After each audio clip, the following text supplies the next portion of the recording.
then it must be California Haunts Radio Night. Please take this time to gather some popcorn, hamburgers, hot dogs, maybe even dinner or whatever snacks you eat, and have a sit down in front of the TV, the computer, or even your cell phone and enjoy the show. If it's Monday or Wednesday night, then it must be California Haunts Radio Night. Please take this time to gather some popcorn, hamburgers, hot dogs, maybe even dinner or whatever snacks you eat, and have a sit down in front of the TV, the computer, or even your cell phone and enjoy the show. If it's Monday or Wednesday night, then it must be California Haunts Radio Night. Please take this time to gather some popcorn, hamburgers, hot dogs, maybe even dinner or whatever snacks you eat, and have a sit down in front of the TV, the computer, or even your cell phone and enjoy the show. If it's Monday or Wednesday night, then it must be California Haunts Radio Night. Please take this time to gather some popcorn, hamburgers, hot dogs, maybe even dinner or whatever snacks you eat, and have a sit down in front of the TV, the computer, or even your cell phone and enjoy the show. If it's Monday or Wednesday night, then it must be California Haunts Radio Night. Please take this time to gather some popcorn, hamburgers, hot dogs, maybe even dinner or whatever snacks you eat, and have a sit down in front of the TV, the computer, or even your cell phone and enjoy the show.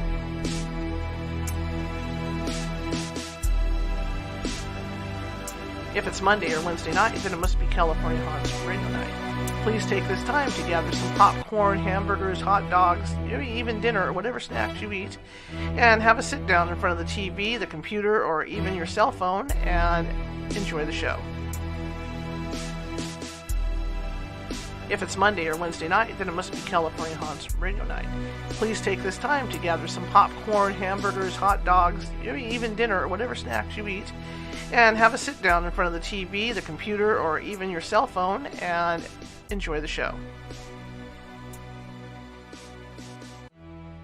If it's Monday or Wednesday night, then it must be California Haunts Radio Night.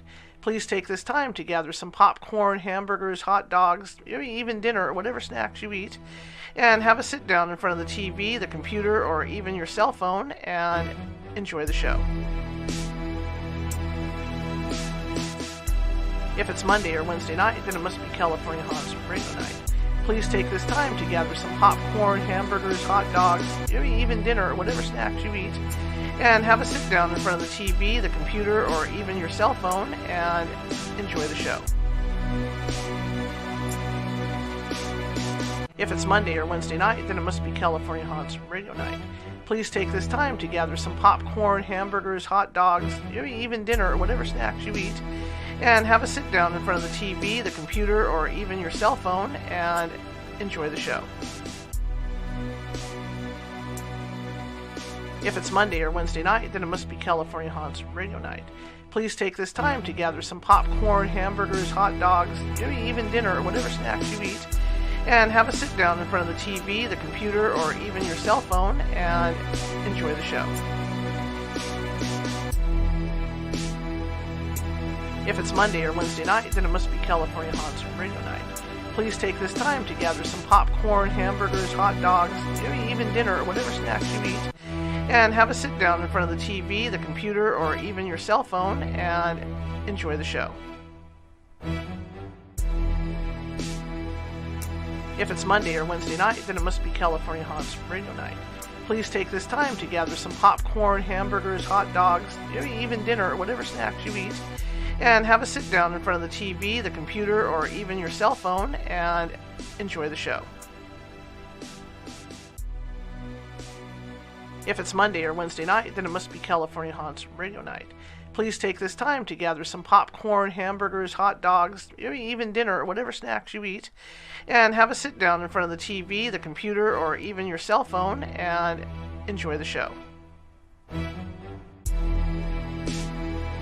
If it's Monday or Wednesday night, then it must be California Haunts Radio Night. Please take this time to gather some popcorn, hamburgers, hot dogs, maybe even dinner or whatever snacks you eat, and have a sit down in front of the TV, the computer, or even your cell phone and enjoy the show. If it's Monday or Wednesday night, then it must be California Haunts Radio Night. Please take this time to gather some popcorn, hamburgers, hot dogs, maybe even dinner or whatever snacks you eat, and have a sit down in front of the TV, the computer, or even your cell phone and enjoy the show.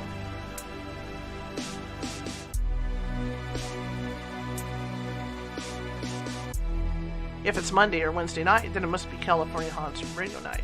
Please take this time to gather some popcorn, hamburgers, hot dogs, maybe even dinner or whatever snacks you eat, and have a sit down in front of the TV, the computer, or even your cell phone and enjoy the show.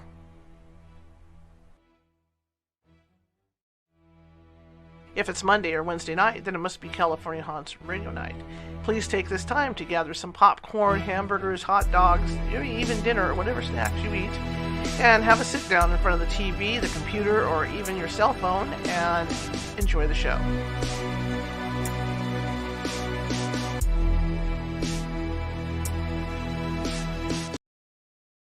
If it's Monday or Wednesday night, then it must be California Haunts Radio Night. Please take this time to gather some popcorn, hamburgers, hot dogs, maybe even dinner or whatever snacks you eat, and have a sit down in front of the TV, the computer, or even your cell phone and enjoy the show. If it's Monday or Wednesday night, then it must be California Haunts Radio Night. Please take this time to gather some popcorn, hamburgers, hot dogs, maybe even dinner or whatever snacks you eat, and have a sit down in front of the TV, the computer, or even your cell phone and enjoy the show. If it's Monday or Wednesday night, then it must be California Haunts Radio Night. Please take this time to gather some popcorn, hamburgers, hot dogs, maybe even dinner or whatever snacks you eat, and have a sit down in front of the TV, the computer, or even your cell phone and enjoy the show.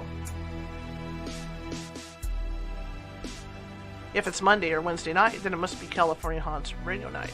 Please take this time to gather some popcorn, hamburgers, hot dogs, maybe even dinner or whatever snacks you eat, and have a sit down in front of the TV, the computer, or even your cell phone and enjoy the show. If it's Monday or Wednesday night, then it must be California Haunts Radio Night. Please take this time to gather some popcorn, hamburgers, hot dogs, maybe even dinner or whatever snacks you eat, and have a sit down in front of the TV, the computer, or even your cell phone and enjoy the show.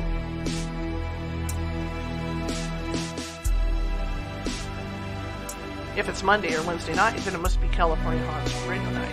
Please take this time to gather some popcorn, hamburgers, hot dogs, maybe even dinner or whatever snacks you eat, and have a sit down in front of the TV, the computer, or even your cell phone and enjoy the show.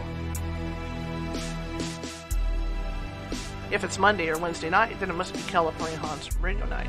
Please take this time to gather some popcorn, hamburgers, hot dogs, maybe even dinner or whatever snacks you eat, and have a sit down in front of the TV, the computer, or even your cell phone and enjoy the show. If it's Monday or Wednesday night, then it must be California Haunts Radio Night. Please take this time to gather some popcorn, hamburgers, hot dogs, maybe even dinner or whatever snacks you eat, and have a sit down in front of the TV, the computer, or even your cell phone and enjoy the show. If it's Monday or Wednesday night, then it must be California Haunts Radio Night. Please take this time to gather some popcorn, hamburgers, hot dogs, maybe even dinner or whatever snacks you eat, and have a sit down in front of the TV, the computer, or even your cell phone and enjoy the show.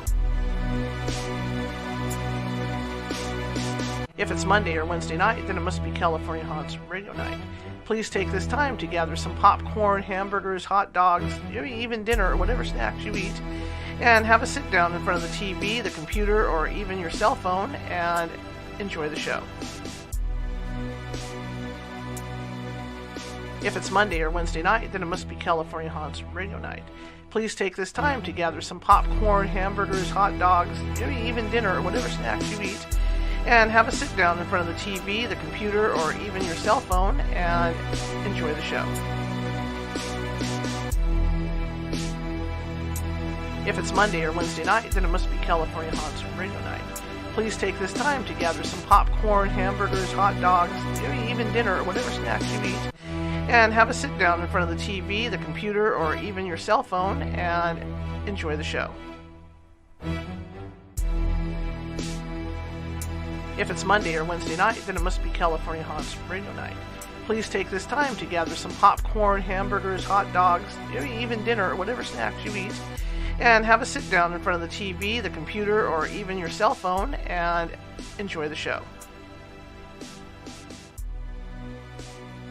If it's Monday or Wednesday night, then it must be California Haunts Radio Night. Please take this time to gather some popcorn, hamburgers, hot dogs, even dinner or whatever snacks you eat, and have a sit down in front of the TV, the computer, or even your cell phone and enjoy the show. If it's Monday or Wednesday night, then it must be California Haunts Radio Night. Please take this time to gather some popcorn, hamburgers, hot dogs, even dinner or whatever snacks you eat, and have a sit down in front of the TV, the computer, or even your cell phone and enjoy the show. If it's Monday or Wednesday night, then it must be California Haunts Radio Night. Please take this time to gather some popcorn, hamburgers, hot dogs, even dinner or whatever snacks you eat, and have a sit down in front of the TV, the computer, or even your cell phone and enjoy the show.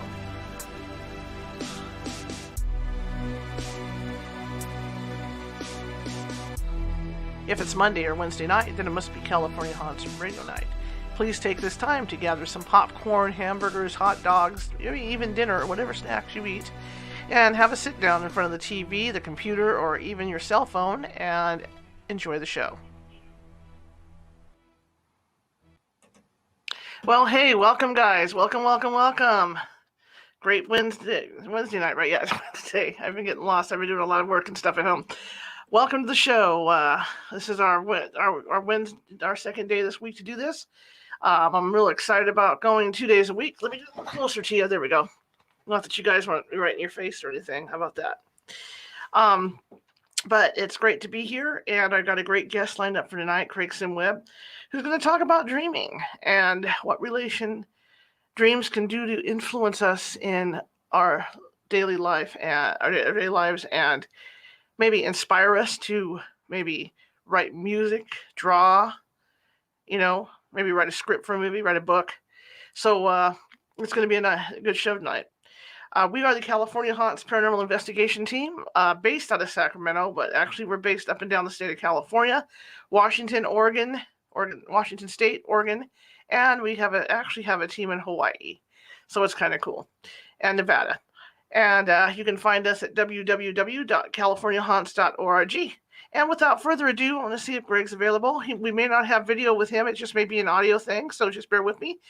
But the comments are working tonight, so if you guys have any questions for Craig during the show, please let me, feel free to ask in the comments, and I will relay them. Hello, Craig. Are you there?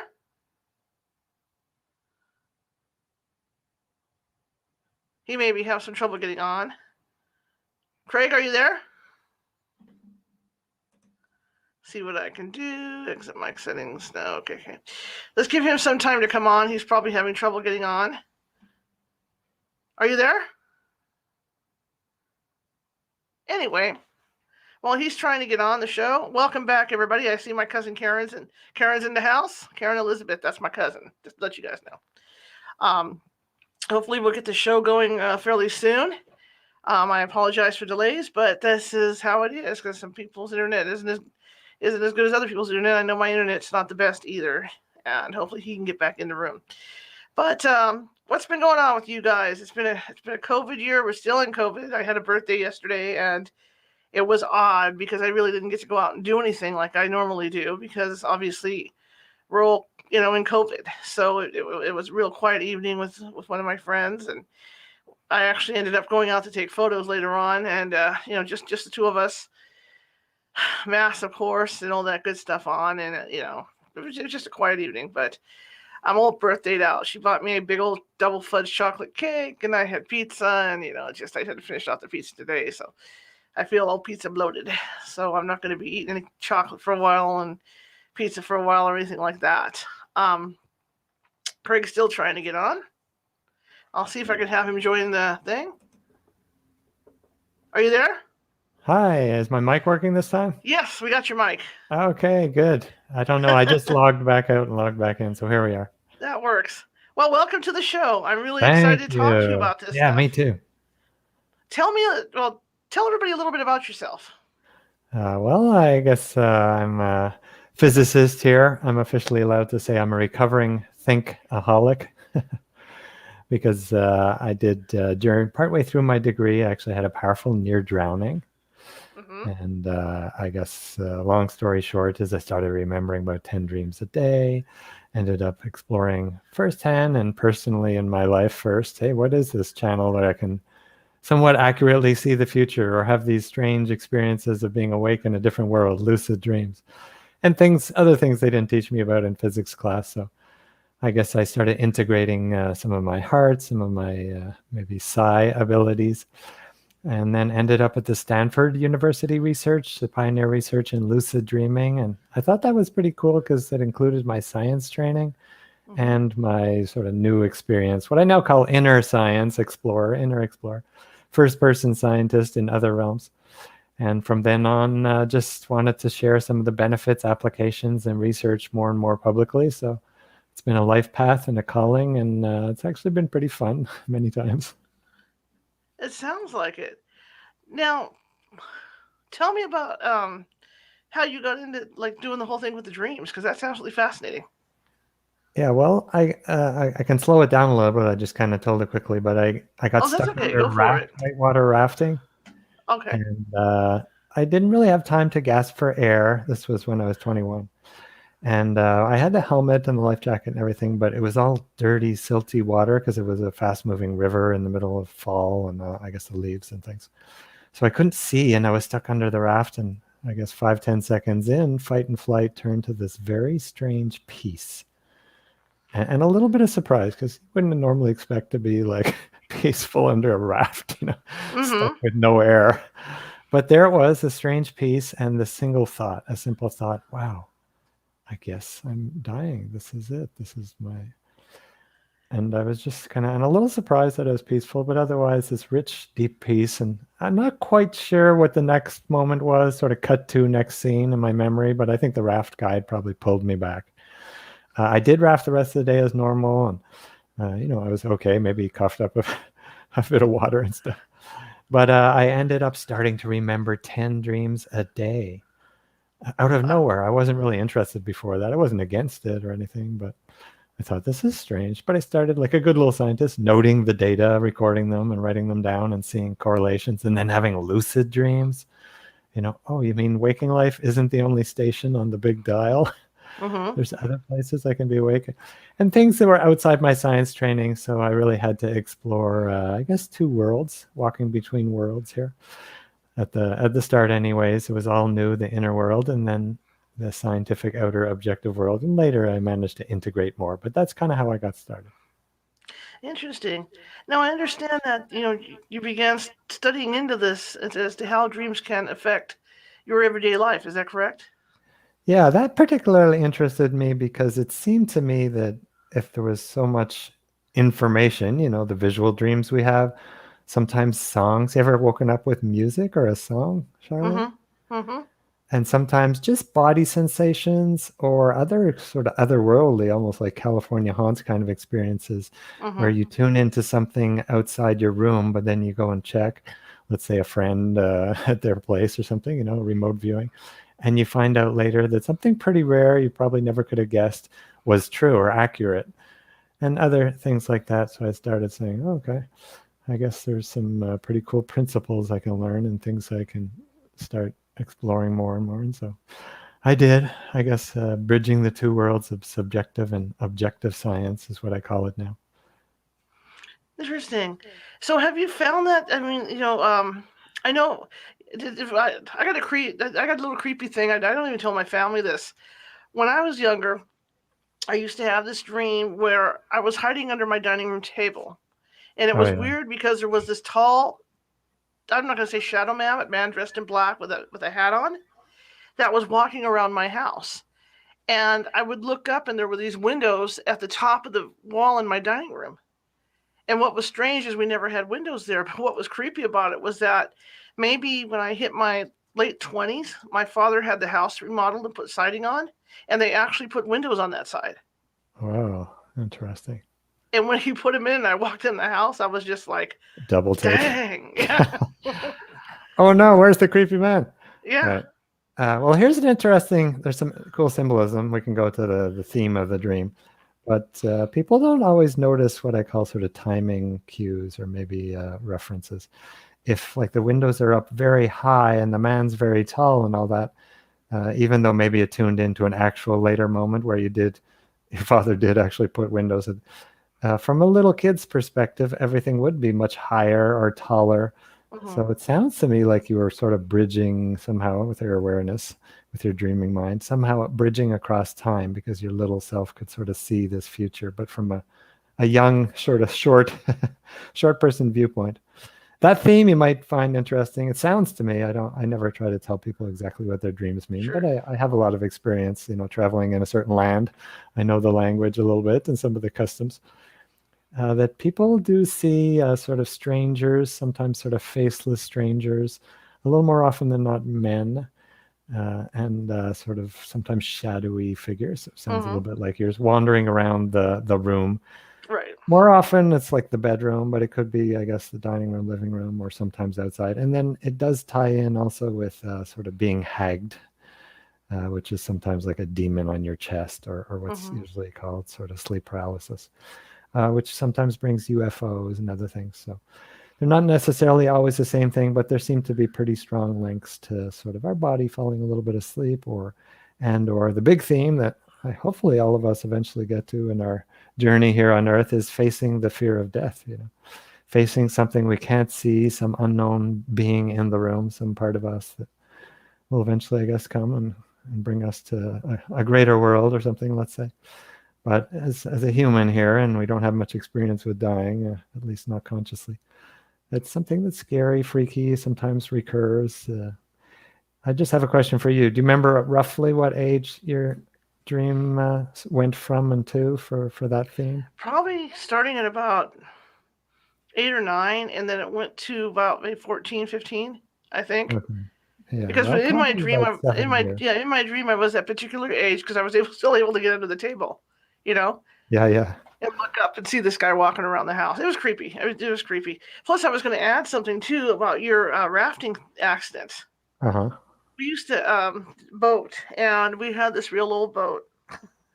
And my mother was more ambitious than I am, and the boat motor had died, and we were going to hit this other ski boat. And my mother, our river has a lot of undertow, and my mother, I guess my dad wanted me to jump out because we were about to hit this other boat. And I refused to, and my mother got frustrated with me. She jumped out, and she got sucked under the boat. Oh. And when she came up, she told me that she had gotten that peaceful feeling, like you talked Oh, about. that's interesting. She got into there and thought she was going to die and thought, oh, well, I'm going to go. Later on, a few years later, when I was just before I was 21, I got into an accident. I totaled my car. It was on ice. My steering wheel had locked up. The car got recalled later on over it. Oh, okay. Interesting. And I almost went over a cliff. And I remember as I cut through the snowbank, I remember thinking, oh my God, I'm going to hit. And then all of a sudden it was like, oh, well, I'm going to go over. It's going to be a hell of a view. Letting go. Yeah. Like but it was a really, like you say, it's a really calm feeling. It was like, oh, it's going to be a hell of a view when I go. Yeah, I didn't even have the mental channel of sort of thinking about it. It just sort of came, this whole quietness. But yeah, I suppose if I started thinking after, it says, oh, well, I guess it's not the worst way to go here. You could swim around. It's fairly quick. It's not like 6 months of some bad disease or something. Right. Especially for you, though, they're down on Highway 1, right? I guess in California. That was Highway 50. Oh, I was up by Lake Tahoe, so I was up at the part where it's the most canyony. I see. Oh, well, Highway 1 down around Big Sur, it can be pretty bad. That's another area. Oh, yeah. That could be exciting. Been there a bunch. Well, there might be a commonality with your mom's dream and mine. I don't know. That's kind of 2 data points. I haven't heard anybody else say peaceful drownings, but a lot of people do have a kind of quiet, or like, let's say, peace, quietness when they pass. Not everybody, as though the physical life, maybe even part of the mind that would like flight and fight and react and all that fear, is sort of left behind, or at least at that moment is disconnected. So perhaps there's a link there. But you can turn some of these things into positives. Right. Hopefully, I sort of think of it actually, that whole experience, although it was a physical event, I was actually in a physical raft. I do think of it a little more symbolic, like waking life as a dream, but looking at it symbolically. Wow, because I was in this physics degree, and it was time pretty ripe for me, I think, to really start exploring inner worlds. So in a way, I sort of had a whole rebirth underwater, just like Percival in that movie, and actually many movies, but where they sort of go underwater and shed all their clothes, whatever, and come out fresh with a new take on life. Because that's when I started having lucid dreams and remembering all the other dreams. So I think of the whole event as kind of a symbolic rebirth in waking life. And maybe part of me did die, I don't know, the old way of seeing things, or at least a limited way. Right. But I'm pretty glad for it in retrospect. At the time, it was a little freaky, but what can you do? You're there and you live through it.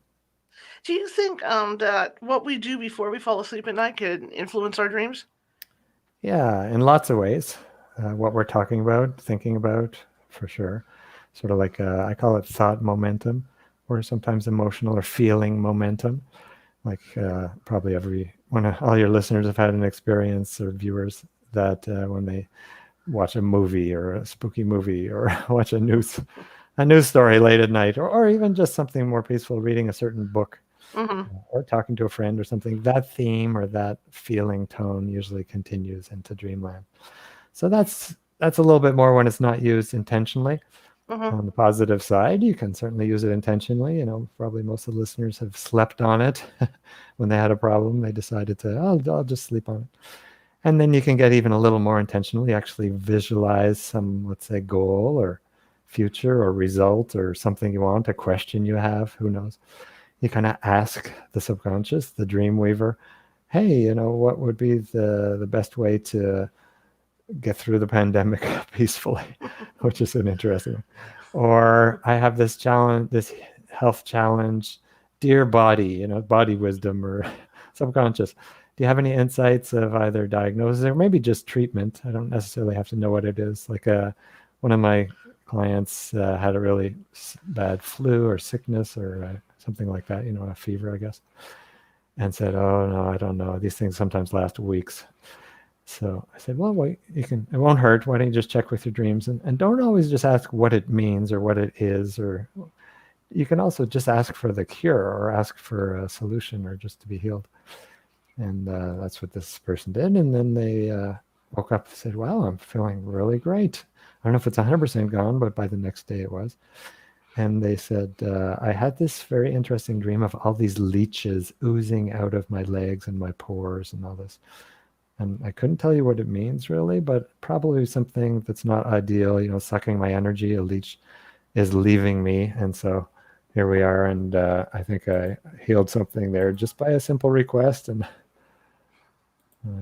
it doesn't always come out exactly like that. But for maybe 12,000 or 1,200, 1,200 years, the dream healing temples of ancient Greece and a little bit northern Africa and around the Mediterranean, let's say, they would actually go on long pilgrimages, many people, to the Asclepian dream healing temples to actually get a health dream, sometimes emotional health or fear of death or that kind of thing, but mostly physical. And, this lasted 1,600, 1,800 years. So obviously something was working. In fact, the little snake around the staff on the medical symbol, the AMA, and a lot of the health organization, World Health, is that actually comes from the Greek god Asclepios, who brought the healing dreams. People don't always draw the connection, but when doctors take their oath, sort of after their graduation, it says, by Apollo, by Asclepios, I will so-and-so. And so they actually honor this pretty ancient tradition. So it's there, available. Our culture maybe has forgotten a little bit about it, but I usually say it doesn't have to be so vast as falling asleep with this whole big intention or figuring out every diagnosis. Sometimes you just have dreaming of eating oranges and you haven't had any in a long time. Maybe that's a little body cue, a dream cue to watch out. You might avoid a cold or something, or some simple like yoga posture Sometimes when I'm doing too much heady things, like working on the computer, I'll dream of this upside down yoga pose. And at the start, I just thought, oh, that's crazy. I don't know what that is. But when I contemplated a little bit, I thought, oh, well, I'll just try it. It's usually good to ask, not just what does my dream mean, but what does it want? It usually wants an action in waking life. So I said, okay, I'll just try the pose. And while I was upside down, I thought, oh, this is rushing a lot of blood to my head and probably clearing out some of whatever chemicals are there when you think too much, and probably when you don't move so much if I'm thinking and sitting in a chair.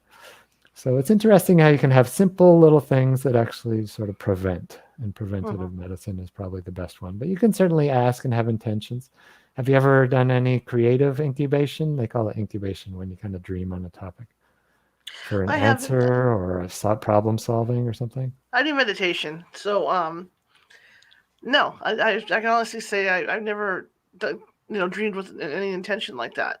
However, I can't. No, that's not really true either, because after my mother passed, Yeah. I dreamed with the intention of maybe meeting her in a dream and seeing how she was and stuff. And how'd that go? And she did show up probably about 3 days after she passed.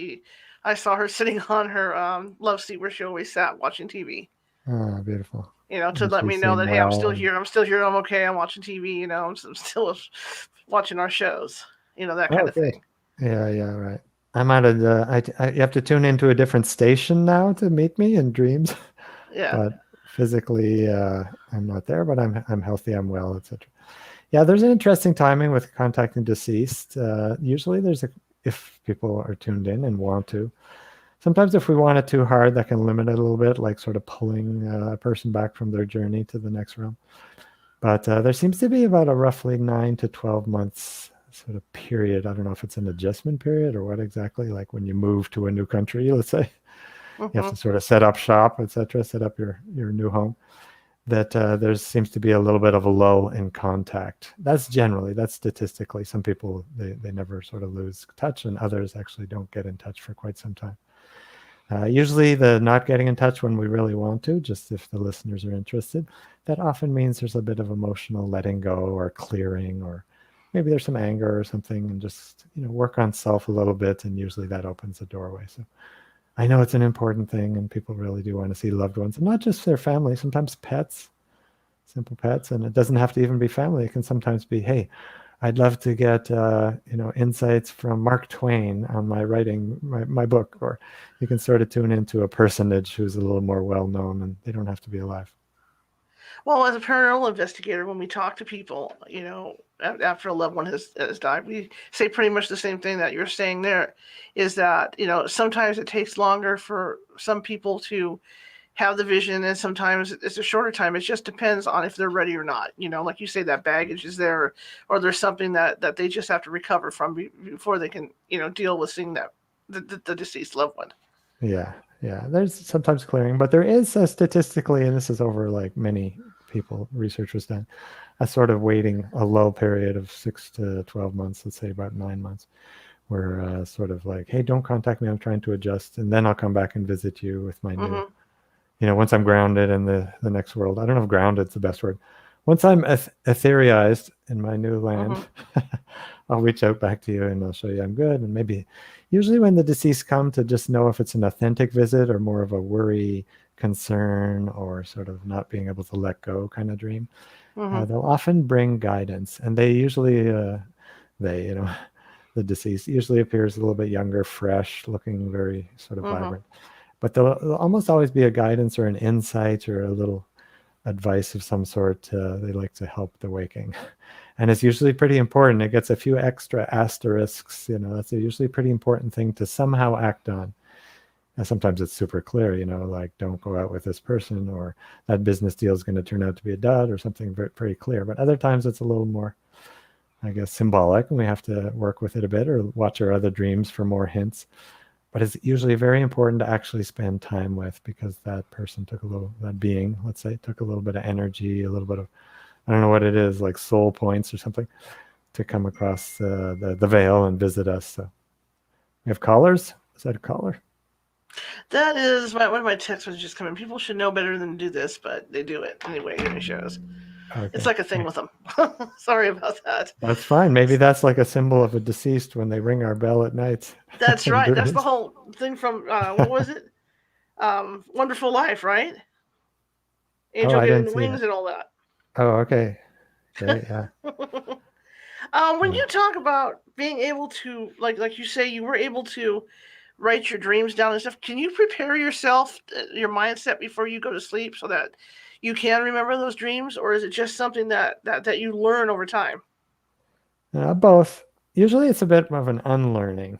I know that doesn't really make sense, but it's a bit of an unlearning because kids naturally and pretty easily remember their dreams fully vividly. In fact, the younger ones don't necessarily think it was a dream. Oh, yeah, I was with my bunny friend person and they were in my room chatting, when was that? Oh, well, after I went to sleep, So you see, there's not even discernment. So we learn that, okay, at night, those are sort of like, that's just a dream. And then later on, we learn about business life and maybe our relationships and everything, and the dreams aren't so important. Depends on your culture. Mm. Indigenous cultures and many others, Jamaica and many other traditions, Malaysia, etc. Some of the Tibetans, obviously, and Indian yogis, they'll stay quite connected because they know it's super important and there wasn't a question. But here we sort of forget or disconnect, like I did Mm-hmm. as a scientist, trained, objective world person. But it's there, it's waiting. There's little quick tips if people want to visit Craig Webb with two B's, CraigWebb.ca. Just on the bottom there, they'll find a great little article that helps boost dream recall. And we can give a few tips, but just kind of finish answering your question. Sure. Just kind of think of it as the simplest, quickest thing anybody could do if they don't have time to go and check and everything. They can just say, you know what? This is a suggestion I'm giving myself, and probably is true anyways all the time, except that I have other suggestions working, or I'm subconsciously afraid of, because I had nightmares when I sort of turned dreams off without either knowingly or not knowingly. People often sort of have too many nightmares. I'm done with that, and they sort of close the channel. But they can just say, hey, it's natural. It's really natural. It's a human heritage kind of thing. It's super easy, and I will just remember what I most need to tonight, or sometime soon. You can sometimes add, and then you won't have the big disappointment and the failure kind of thing set in. So tonight or sometime soon, I'll naturally easily remember dreams. And I usually encourage people to add, and I'll know what they want. And it's strange. So knowing what they want adds an extra flavor to the suggestion, the affirmation, the little mental software. And then sometimes people say, wow, it's strange. I had somebody narrating the dream, telling me what it was about or what I was supposed to do about it. Me, I get more of just like almost like a soundtrack to a movie. I get this thought stream waking up what the characters mean and what it wants. Mm-hmm. So that can be pretty valuable. And the suggestion actually works wonders. It sounds pretty easy, maybe too easy, but I encourage people, think of it like a seed. It actually is very easy. It takes, 30 seconds, maybe eyes closed. You don't have to do some big, long thing. Except that like a seed, it's a real difference of planting it or not. If you don't Mm-hmm. plant it, well, there's pretty little chance you're going to see much except probably weeds. If you do plant it, you don't guarantee it by let's say 5 hours from now. But within the next few days, it should start, and then the sprouts, and then the fruits, and then so and so. So simple, natural suggestion. But if they want to go a little bit more involved, I usually say keep the physical senses down because dreams come in on a different sensory channel, mostly than physical senses. So what does that mean? That means try to keep your eyes closed when you wake up. If you forgot and you opened them, you looked at your iPhone or whatever, which happens, I do it, then just try to close them as soon as you realize you opened them. That'll help a lot because the visual memory really disturbs dreams quickly, when we open our eyes, visual cortex in the back of the brain there. And then try to keep the movements, the touch really low. In other words, don't move when you wake up. Or if you moved and rolled over, just roll back to the same position exactly that you were in, and that'll help a bunch. And then try to keep, ideally don't wake up to an alarm. You can set a body clock, set an intention. Dear subconscious, please wake me up at 7:05 a.m. because I have to get up at 7:15, but that'll give me 5-10 minutes to peacefully wake up and remember and maybe write my dreams. And, don't take my word for it. Just try it. You'll be there at 7:05. Bang. So a few suggestions like that and keeping the physical senses low can work wonders for dream recall. And then it's a little bit like a mental muscle. You'll start off a little bit, and then later you get so much data that you have to start discerning, what do I keep? And I can't spend 2 hours writing my dreams or recording them on my voice recorder. I just need to kind of get the real winners. I have 7 emails and 3 of them are spam. I want to get the one with the check or the job offer. Hey, I have a question. I tend to have continuing dreams where I will sleep during the night, then I'll wake up after about, what seems like an hour, Yeah. dreaming, and then I'll go back to sleep and the dream continues. Yeah, nice. And do you do that intentionally, or just kind of like a serial continues on its own? It's like it continues on its own. Because many Unless I people am actually doing it do it intentionally, I don't intentionally. realize it. Well, a lot of people, like, they're with a friendly interlude with their favorite Hollywood star, or Hmm. they're at the beach in Hawaii during COVID or something, that they're sort of having a wish fulfillment dream and they want to go back, so they do intentionally. That's fairly common. But in this case, probably you're just sort of bridging into waking life for, let's say, probably not full beta normal consciousness like you and I are sort of talking to each other with now. Right. You sort of got a little bit of waking mind, enough to go to the bathroom, maybe have a drink or whatever needs to be done at that moment. Roll over, look around, read. Read might kind of knock it out a little bit if you did like a pretty large activity. But if you sort of stay a little bit, let's say, in more alpha, more theta, delta, yeah, you could probably surf right back into the dream. And it sounds like you might have a natural propensity for lucid dreaming. Because I think imagine so. if you could go back to the dream with just adding a very slight intention. Hey, as I return to the scene with whatever it is, I'm going to notice that I'm dreaming, and then maybe I'll try some experiments, or I'll fly, or That'd be something cool. interesting where you Yeah. add a little bit of, not necessarily controlling the heck out of it, but you add at least more awareness. You inspect people, or you ask questions, or you're just a lot more present. And usually the dreams are much richer. People like lucid dreams, I have a 90% of the time. I have a question for the chat room. Okay. Why is it dreams mean a lot in different families? Like in ours, for example, my grandmother believed in in dreams. Yeah. Why some families have none, or like, what's Hmm. that garbage, or don't worry, it's just a nightmare. That's like my worst nightmare when somebody says that. Just a nightmare. That's like putting a band-aid over the oil light on your car. Okay, you'll get through for a few more weeks, but watch out in about a month or two when you get a sickness or you lose your job or something.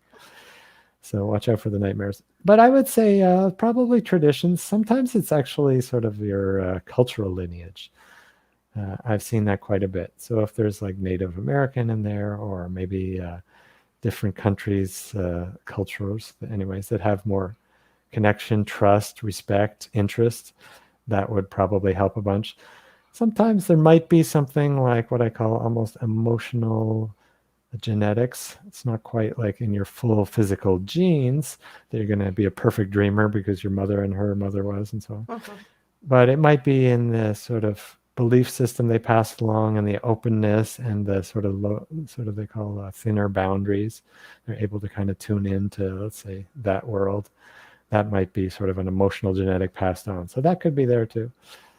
Hard to say. Probably, in childhood, the parents would talk about, hey, what did you dream? Or when you're reading a little bedtime story, they'll probably say, hey, look at this character. Have you ever read or seen that one, Where the Wild Things Are, Hmm. by Maurice Sendak? Great little story for kids to help work with nightmares. It's almost like changing your dream. So some of these things are subtle, but they get included in our childhood from our parents' belief systems. So that's my guess, but if she or he has another thought, we'd love to hear it. I don't have everybody's answers, that's for sure. Cool. Well, here's a question too. So we talk like we were talking the topic, about how dreams can influence you during your life. So by writing them down, and is what you're saying, by if we keep track of them and write down what we're dreaming, then as the week goes on, we can kind of look back on that to see, okay, hey, wow, this a little bit of this was in this dream. Is Yeah, that how well, that works? that can be one of the offshoots or benefits. It depends a little on our belief system. I'll just Mm-hmm. offer it now that it's actually super easy, natural, and we do it pretty much every night, although we might not interpret it that way, and we might Mm-hmm. not remember it if we do have them. But we tune into the future, sometimes symbolically, so it's a little bit tough to track, and sometimes Mm-hmm. very specifically, very accurately. Some nightmares, not all nightmares, but some nightmares are that, where we're actually tuning into an unpleasant probable future. That if we get the warning, if we change the track, if we turn our car, our waking ego, our choices a little bit to the left or to the right, we won't crash into that. We won't go off that cliff, or we won't go into that unpleasant future. So that's happening pretty often. And then when we have a really nice feeling waking up, or sometimes we have this beautiful vision, or like I think I'd say at least half of the 100, 200 artists in my book, The Dreams Behind the Music, they hear this super beautiful melody or sometimes lyrics, like Billy Joel. In the middle of the night, I go walking in my sleep. The River of Dreams, remember that one? And he says actually every song he's ever written came from dreams. So Mr. Joel is quite a musical dreamer. But we're kind of tuning into a super beautiful future or a great possibility, and that person acted on that dream. I guess just by nature, he did what the dream wanted and recorded that song and many others, and it became a big hit and probably inspired lots of people. And who knows? But you can tell a little bit that it came from another world, that one specifically, because he said that was like a gospel thing. I heard it sort of like a big choir with a bunch of colored folks. That's not me. I never done anything like that. He was like, New York kind of mind and, uptown girl. But he said, okay, well, and then after the shower, it really kept sort of coming to him. He says, okay, I guess we'll work on it. It sort of changed his sound a little bit and changed his vibe. I imagine it connected him with a whole type of new energy. Just like Paul McCartney too. He actually dreamt the lyrics, more the melody, but I think later also the lyrics for Yesterday and Let It Be. But in Yesterday, at the start, he said, I think I stole this tune. This sounds familiar. He woke up with it, found it on the piano and said, so familiar. He asked the other Beatles. He asked, I guess, George Martin, his manager, and said, have you heard this? Where'd I nick this from? They said, we haven't heard it, but you're going to have to change the lyrics. The original lyrics were scrambled eggs. Oh, my baby, how I love your legs. And he said it would get a laugh and people thought it was good. But he said, change the lyrics. You might have something. So after about a month, he owned it, started writing it. And then I think he dreamt the title and eventually finished it. And the Beatles were a little nervous. It was the first real sort of ballad, reminisce. They said, this can McCartney experiment. We'll see how the hit, then it can be a Beatles song. And, it was a pretty big 18 weeks, I think, on number one or something like that. And then it became a Beatles song. But interestingly enough, it changed a lot of the sound because after that, they included a lot of strings and, orchestra instrumental, and they had a lot more ballads and things. So some of these things come for sort of alchemical reasons to bring us to really bright futures. So yeah, we tune into the future pretty often. I have a question in the chat room, then we'll get back to some of these celebrities. Why is it we only have flying dreams when we're kids, but not so much when we're older? Well, there's a little hidden belief in our questioner. I'll poke fun at our questioner. Watch out, because you can actually have flying dreams any night, including tonight, if the person's listening. And that's a little suggestion, but I have flying dreams. I just had one, a beautiful one last night. And sometimes there's sort of halfway dreams where we're not quite in that feeling state. Flying usually corresponds with a feeling. But in childhood, we usually have the falling dreams. And people say, well, what does that have to do? Well, actually, they're flip sides of the same coin. So flying is falling, or falling is flying. Depends on what our feeling state is. Falling is usually like out of control, fear, and sometimes we wake up before we hit the proverbial bottom or the earth or whatever we're falling into. In the bottomless pit, we wake up out of fear. There's no bottom, but at least we wake up with a sort of short breath. If we had this little shift of consciousness or a little different interpretation, wait a minute, falling is flying. There's nothing around me. I'm in the air. Why not change the fear, the anxiety into letting go, surrender, and maybe joy, freedom, lightness. And there's the hint for how to have a flying dream whenever we want it. Just kind of before sleep, as much as possible, shift into a deep sense of letting go, well-being, richness, no care in the world. If you have, lots of to-do items, that's fair enough. Just kind of write them down on your agenda or do something whereby you can clear your mind a bit and you can get into this very rich sense of well-being. And you'll be surprised within a day or two, I imagine you can have a flying dream. And when people become lucid, which is one of the things I teach in the teleclasses I offer, how to become lucid and conscious in dreams, that's often the thing that most people do first off. And plenty of adults, I'll say, many thousands I've worked with have had flying dreams when they're adults and maybe didn't have any for quite a while. And it's usually got that wonderful euphoric lightness. Have you had flying dreams, Charlotte? Oh yeah, I have, and usually I'm falling into the ocean. Oh, falling? So is it sort of fear or positive? I don't know. It's usually fear, I think. Okay, so you're But falling it's into always the ocean. I'm going over a cliff and I'm falling, something like that, or I'm in an airplane and I end up falling. And it's always towards the ocean. Oh, okay. Well, I'll just mention it just because it's tough to track these things, but I've heard a number of stories. Aeroplanes, kind of a recurring theme of aeroplanes and crashes and things like that, or falling. Just be a little bit awake, and sometimes just the awareness can actually end the recurring dreams for good. That a lot of people started having that specific theme, especially with the planes, right after September 11th. Just because it was such a huge jarring event to our waking mind, oh my God, these planes, and we saw it all on TV, etc., and probably after that too. But that sort of stuck in the psyche as a terrible, fearful thing, and some people's trauma around it, which is fair enough. I mean, some people were actually at ground zero or had friends, family, so I don't want to sound non-empathic here. But it kind of jarred our psyche, and some part of us is still working on that little bit of almost like post-traumatic PTSD, and that's why it recurs. So just kind of check. If I was going to ask you, what would be the best ending? And start with a feeling always. So you had sort of fear or unpleasant something. If you're going to rescript this dream, make it your own little DVD, it's your own video. You can change the ending. DVD means your darn valuable dream now. What would you choose as the ultimate ending if you got to do that again tonight? Let's say it starts off, you get kicked out of a plane, and then what do you do? I would fall and land on an island. Nice. Tropical, preferably. Yeah. Yeah. Nice beach. Why not? Yeah. Pina colada. Okay, yeah. good.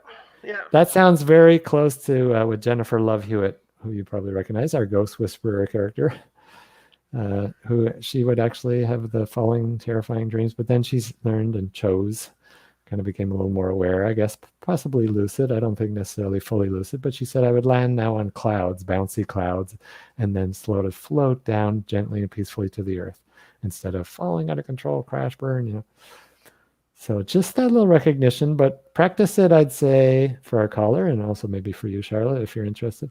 Emotionally, kind of get in the feeling in your body and practice it for a minute or two as you fall asleep with eyes closed, kind of teaching the body a little bit the new emotional habit. Maybe a few neurons go in a different direction than the trauma kind of dream.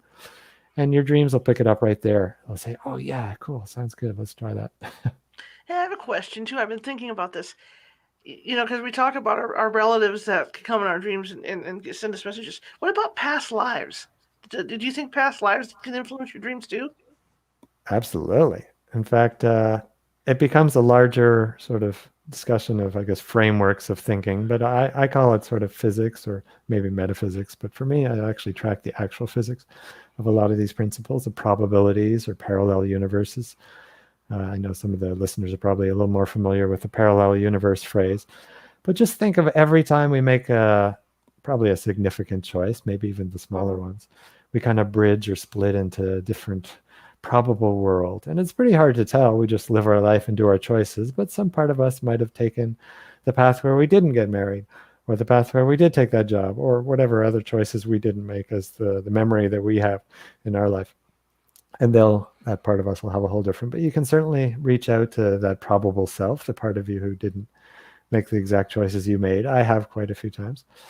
And you can reach across time, so it doesn't have to be just sideways to other probable choices. You can go sort of backwards, forwards across the timeline. Don't forget the physical senses are turned off, mostly, not 100%, thank goodness, or else you wouldn't hear the smoke alarm or whatever if you needed to. But mostly the physical senses are turned off, so that means that we're much, much freer of time.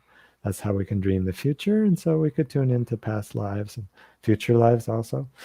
Sideways lives or any other variation you can kind of imagine. The point after exploring a little bit, it's fun and it's good to just have sort of a scientist point of view, an inner scientist.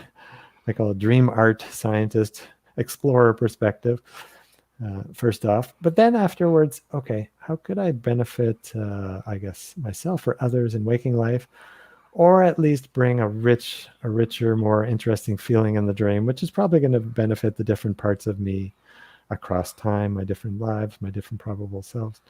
because in my view, they're actually very connected. So a past self isn't necessarily just a past finished, book is written, page closed, goodbye. Mm-hmm. It's actually very linked through feelings in some way across time, but it picks up on our thoughts, our feelings, our fears, or our positive. So that if we kind of consciously shift and change a dream or explore, or even in waking life, we sort of don't react to something unpleasant. We try to send our parents peace if we're going to just react or be upset at something. We're actually going to send a moment across, let's say a thought, a feeling, a message across time to maybe not react in a past life or in a future moment of this life or another life. And so what's the benefit? How could I serve people? How could I make it better? That's usually a pretty good question. Somewhere pretty soon on the exploration journey. I got a couple of questions. What about someone who always has scary dreams?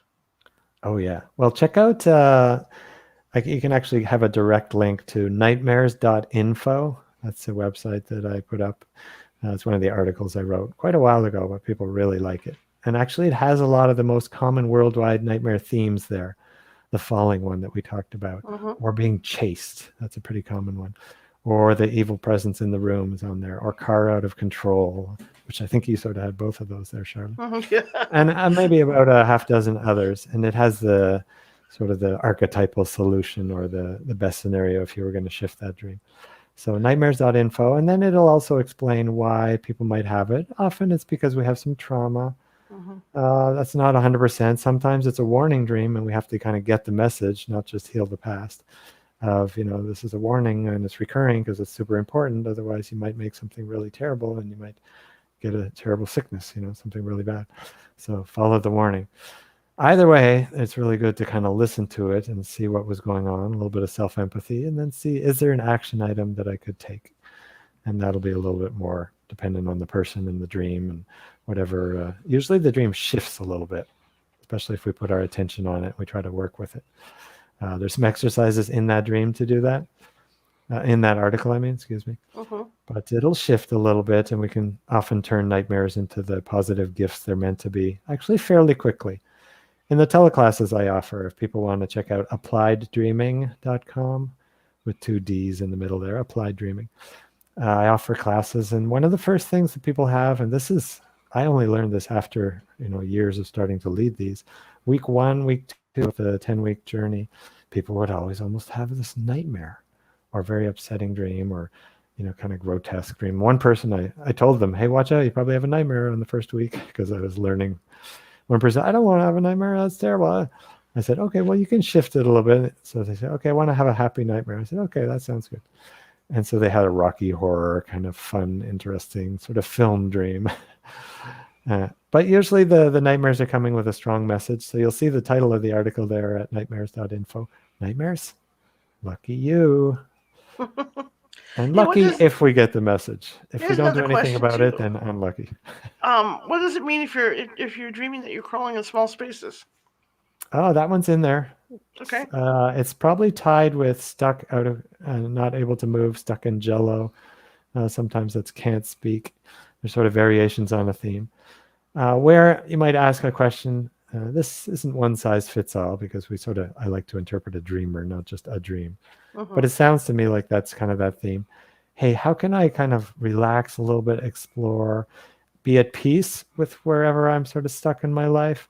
Do I have much space? Am I, in the pandemic, stuck in my bedroom in my house, my small apartment, my studio? So that might be a bit of a pandemic dream right there. Or otherwise, even more interesting, just ask, even as you're listening. Hopefully that listener, or that person who sent that in, is still listening. Yes. In fact, send us a little chat and let us know if it was helpful or not, because I don't want to have everybody's answers, but sometimes people say, oh, I'll try that tonight. Tonight you can ask, hey, what would be my best ending? Just like I asked Charlotte before. And start with the feeling, because I imagine stuck in a small space, kind of like the pandemic here, isn't the most thrilling feeling. But what would be my ultimate feeling, and what scenario can I imagine? Kind of like Charlotte imagined falling down to a tropical island, landing peacefully on the beach, and whatever else. So a new ending imagined and a new feeling actually gives the dreaming psyche a whole new little piece of software, and most likely that recurring dream will end. Hopefully. I've seen that quite a bit. I can give some examples if you like. Sure, go ahead, actually, so people Oh, know I'm how. just kind of respecting our timeline here. Oh, no, that's fine. Go for it. One example I like to give, because the dreams have actually encouraged me. I get dream guidance about what dreams to share when I have the good opportunity, the honor really of sharing on the media. And I say honor not just as kind of some false humility thing. It's a real need after having so many of the insights and a lot of things I've learned to be able to share with more people some of these things. It's like maybe a legacy or something, but it's a real gift. So I'm appreciating you, Charlotte, for a chance to share some of the wisdom, pass on the fruits that are all ripe on the tree here. But in this case, I think I lost my thread there. We're talking about, oh yeah, Mimi. So Yes. dreams encouraged me to share Mimi. And she had this recurring dream. She had the chase dream, not the stuck in small spaces. Mm-hmm. But she said, I have this dream. I have it 3 or 4 times a week. It's really upsetting and it's ruining my life, actually, because I'm tired. I don't work as well those days. What can I do? And I said, well, I don't necessarily have the 1-800 dial my dream recipe in one night for you, Betty Crocker answer to your new dream cake. But I said, why don't you try, you could try lucid dreaming. You could try auto-suggestion, a little bit like we said, hey, what's the best ending? And she said, well, I want to do both because I'm tired. So, okay. So I had her imagine the best ending. She goes, well, I'm going to end the dream. I'm going to tell that person off. I said, oh, I'm not sure that's the best ending. If you realize it's a dream, you don't have to kill them or tell them off. You could maybe make peace or who knows. But she said, no, I'm going to try this. This sounds good. She actually really went for the lucid dreaming. So being able to wake up sort of in a dream, have her waking mind to some degree. It's not always on or off, but her waking consciousness join her in the dream. And she said, 2 weeks later when I came and I saw her again, she kind of grabbed my shirt there. Hey, it happened. It worked. I said, oh yeah, what was that? I'd forgotten. And she said, oh, I had the dream again. This time the kind of bad guy was chasing me in a car instead of running after me.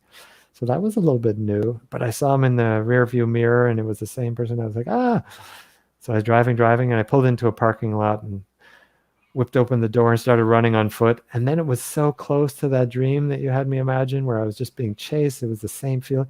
I kind of recognized it. I had that little lucid moment and I said, I'm going to try something new. So I whirled around and I told him, you can't hurt me. This is my dream. I thought that was interesting. At least she didn't beat him up or try to kill him or just run away. She at least faced, I guess, her fears symbolically.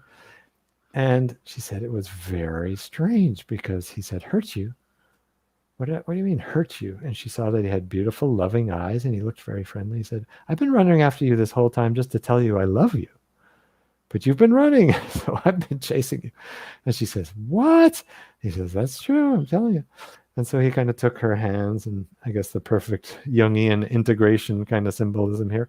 He actually melded it into her body. And she said, I woke up super energized. I wasn't afraid, tired, freaked out.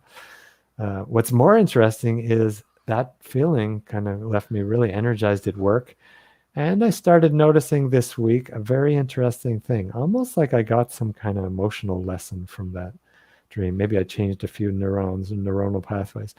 But instead of just kind of running away when somebody would say a different opinion, or I was too afraid to ask my boss about something, or maybe for a raise. I don't know if she asked for a raise or not, but she said I would shy away or just avoid it, even with my partner. She said, I decided to stand my ground a little bit more in the dream, not to be angry or judgmental or fight or yell or that kind of thing, but just kind of stand my ground, have a little more assertiveness and maybe share my opinion. And that felt really good. Just like in the dream, it felt good to change the ending. I've been doing that in my waking life. So, and she said, here's the most interesting thing. And I checked about 2 years later too. I never had the nightmare again, ever. Almost like you got the lesson, you got the emotional waking lesson that was kind of the big gift. And you don't have to go to that class anymore. You graduated. You'll have some more challenges later, but at least that lesson you got it. That's awesome. Question in the room is, where did the slogan "Sweet Dreams" come from? That's a good question. I don't really know. I usually tell people happy nightmares. So they say, I don't know, what is that? I say, well, that means an unpleasant dream like Mimi's where you turn to positive. Right. But who knows exactly sweet dreams? Sounds like a good phrase. I imagine some parent sort of told their something with sugar plum fairies. Maybe it's tied to their Christmas carol. But if that person knows, or if any listeners know, I'd actually like to know. Just a great little piece of trivia. Maybe they can Google it. There would be. So going back to some celebrities, like you talked about Paul McCartney, writing music. Who else? Who else has been inspired by Dream? Well, there's probably tons I don't know, but I did research, interview, and track probably about 250 now. I'm actually working on hopefully that won't take too long, probably a few more months, but a new edition of my book. But I'll just be adding a few, and I've been adding them as I go. So if people want to check out dreamsbehindthemusic.com, you can see a big list of names there. And I'm actually interested that there was some metadata that appeared, so 200, 250, that not just the dreamers and their stories, which all contain really interesting universal lessons, not just for them, but for all of us, kind of lessons of life and lessons of the psyche and how to dream better and how to have creative dreams, sort of dream up songs or movies. It actually brings sort of metadata about, there's a lot of synesthesia people, or they're called synesthetes, but people who are able to sort of see music, which is kind of a strange thing, right? Visually see shapes, colors, things, or they kind of hear images. Or I have a strange one, which is I actually sort of hear touch. It's a little bit more of a rare one. But there was a whole grouping of those people who were actually very good at dreaming music. So I thought, oh, so maybe some of the more successful artists have like inner bridging of inner senses. And so there was kind of metadata that appeared when I started groupings. But we'll give a few specific examples because I know the listeners love the story. Sure. I won't make it too long, but I had an interesting song I was writing. People can check it out. It's on iTunes, called Polymers. And it was a fun song, kind of a satire all about the environment and plastics and sort of chemicals, and in a poking fun kind of way to help people, hey, let's stop using all the garbage and filling up the landfills and putting, corrects it on top of the oil spill in the ocean and whatever else we kind of make with environmental problems. In a fun song. And I thought, I'd love to have that song. I actually did re-record that song with something new about the oil spill at the time. That was when I recorded it. And I didn't know anything. And then, strangely enough, I got this long story short that I had a chance or opportunity to meet James Cameron. I dreamt that green carpet, Los Angeles, interviewing James Cameron. I thought, well, that's pretty weird. Maybe symbolically, I went to interpret the dream. Maybe I'm connecting with my inner director who dreams better, and maybe he can help draw dreams. I don't know. Make films. I don't know. But I went symbolic. But just in case, and this is a little tip for listeners, a strategy here, I decided to Google James Cameron. And I'd never heard of a green carpet, sort of like a red carpet, but I did green carpet, James Cameron. Here's the strange thing, Charlotte. 2 days later, there was a green carpet in Los Angeles, and it was James Cameron. I think it was for a Avatar movie, an Earth Day, so I guess that's the green carpet. And at the time, I was in Montreal, and I was like, wow, this is not necessarily just, what does the dream mean? This might be one of those, what does the dream want? So, and I'd had a lot of practice following dreams, and I teach about it. And, I try to practice what I preach, not always, but I bought a plane ticket and flew to LA with no idea how anything would work. Who knows if I would ever get in or get on, but I managed getting on the green carpet and interviewing James Cameron. And that led, interestingly enough, to an interview on the Exact Radio show. And it turns out that James Cameron had been the one who more or less ended the oil spill. I didn't know that, but he got a team of his top experts, and they sat in a room for 25 days, I think it was, and they created a big report, and they gave it to BP, and the EPA passed it on to BP, and they ended the oil spill with that after, 6 months of not being able to do it. So turns out that it was actually very tied to my new dream recording. And I mentioned the song Polymers. It was, it'd hopefully go after some of the same problems, but in a little more of a easygoing, playful way. And James liked that. And then he said, you know what? I actually had 2 dreams that inspired some of my biggest films. A nightmare that inspired Terminator. This was kind of chrome, skeletal, scary figure rising out of a fire. And that was kind of the character that, later Arnold Schwarzenegger played, the Terminator. I'll be back. And he goes, yeah, it was a super scary nightmare, but I turned it into a creative story and then into a film. And obviously that fear that was so, the symbol that shouldn't be that freaky, just a chrome skeleton, it somehow terrified me waking up. So I turned it into a movie, and it terrified and inspired, I guess, entertained a lot of people. He said Avatar also actually had 2 dreams. One from my mom, he said. His mother dreamt of tall blue warrior people in a strange landscape, and he liked it, and he kind of drew a little I think he made a short story and maybe drew a few sketches because he's originally actually an artist. Mm-hmm. And he said a number of years later, he dreamt of these beautiful glowing rivers and forests and animals that had bioluminescence. He goes, wow, that's beautiful. And he drew it in pastels. He said, that'll make it into a movie someday. And I guess he put two and two together, I think about 25 years or so after the original dream from his mom. And he said, I started working on Avatar. And there it is. Actually, on the movie poster for both those two movies, you'll see a chrome skeletal figure with a fire. And on the other one, you see a tall blue warrior person with a little bit of bioluminescence on the face. So he included the exact symbols on the movie poster that were obviously huge successes. That's fascinating because you think about, like you say, the creative types, even writers, probably find a lot of inspiration from their Absolutely. dreams.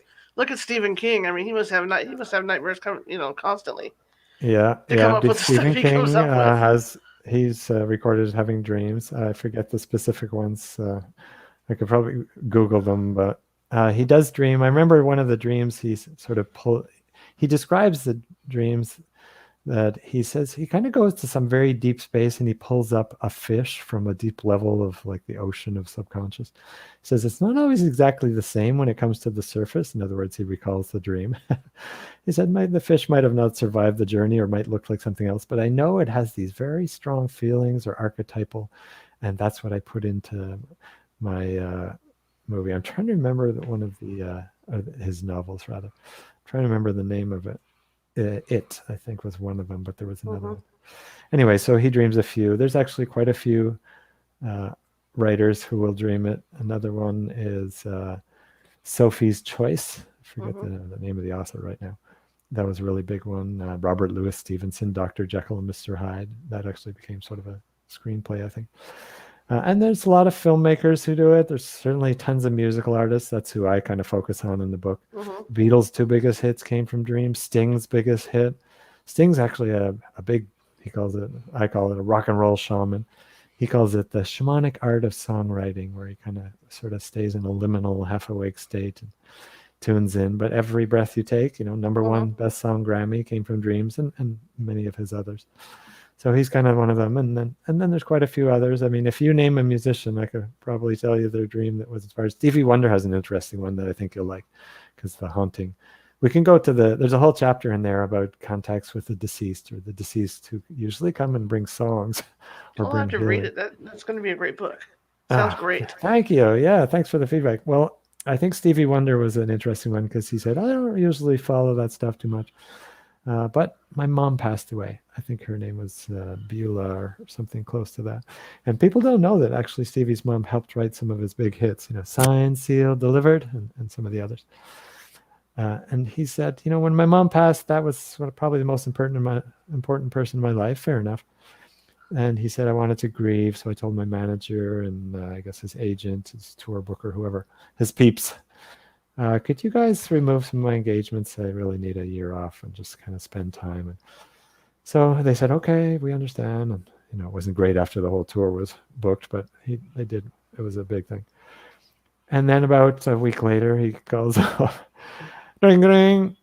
Could you put back on the tour and can we set up that album recording again? And can we add 2 new albums and this other leg to the tour? And they're like, well, okay, Stevie. I mean, I'm glad to put it back. Probably the hosts are really glad too. They can not lose all the money. But what happened? He told us, he goes, well, my mom came in a dream and she said, Stevie, you're an artist. You're going through tons of feelings. That's fair enough. But that's the exact thing everybody goes through when they have loved ones who pass. So why don't you share some of the amazing message of happiness, life, as an artist, and keep up your message while you're going through this journey like you do with all your other. He goes, oh. And then he says, I put back on my tour. I added a whole tribute album to my mom because Mama said, gotta keep on going here. So a life guidance, a career guidance from the other side. That is really cool, really cool. Man, this hour blew by. I cannot believe how fast it went. Oh, wow. This has been absolutely fascinating, and I thank you so much for coming on.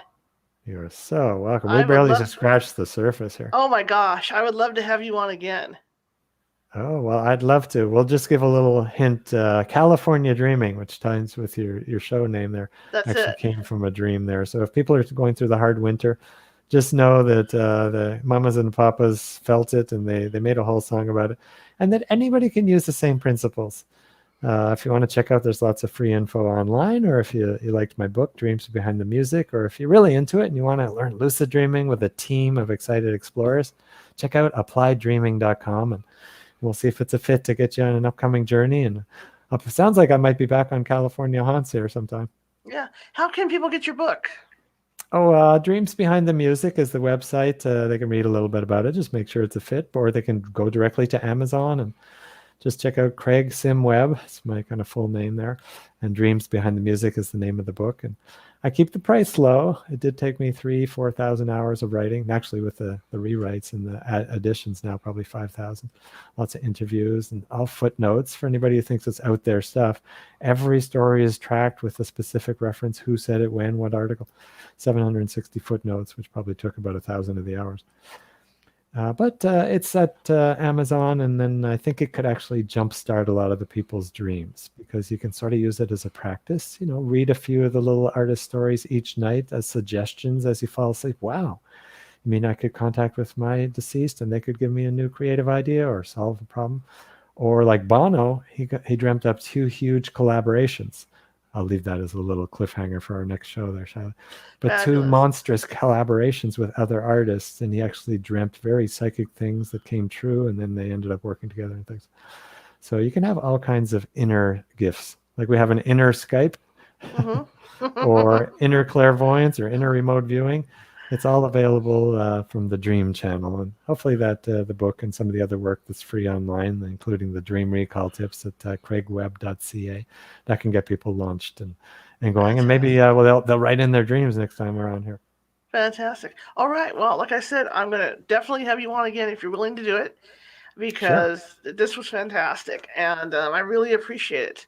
Thank you so much. You're very welcome. And next time I'm on, or even before that, I'd love to hear an update on your falling.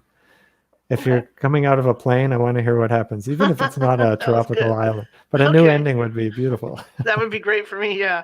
All right, thank you very much, sir. I appreciate it. Okay, take care. Happy nightmares to everybody. Yes, have a good one. Okay, well, that was really cool. That was pretty fun. Monday, as you guys know, we're doing the Monday, Wednesday thing. And Mondays are pretty much going to be our current events kind of nights. And so this coming Monday, we have David Eastlick Jr. coming on. And David Eastlick Jr. is an expert in college hazing, college rapes, stuff like that, date rapes. So he's going to be on Monday to talk about college hazing and his work in trying to, prevent that on campuses. And so I think he's also an attorney as well. So come on Monday night. We're going to start at 6:25. Actually, 6:25 will be the intro thing, so you can get your popcorn and get whatever you need before the show starts. And then, of course, a 6:30 start time. So be sure to join us on Monday for that. And I'm glad you all came, and I thought it was a great show, and I hope you thought it was a great show too. We are the California Haunts Paranormal Investigation Team, www.californiahaunts.org, and you guys have a good week.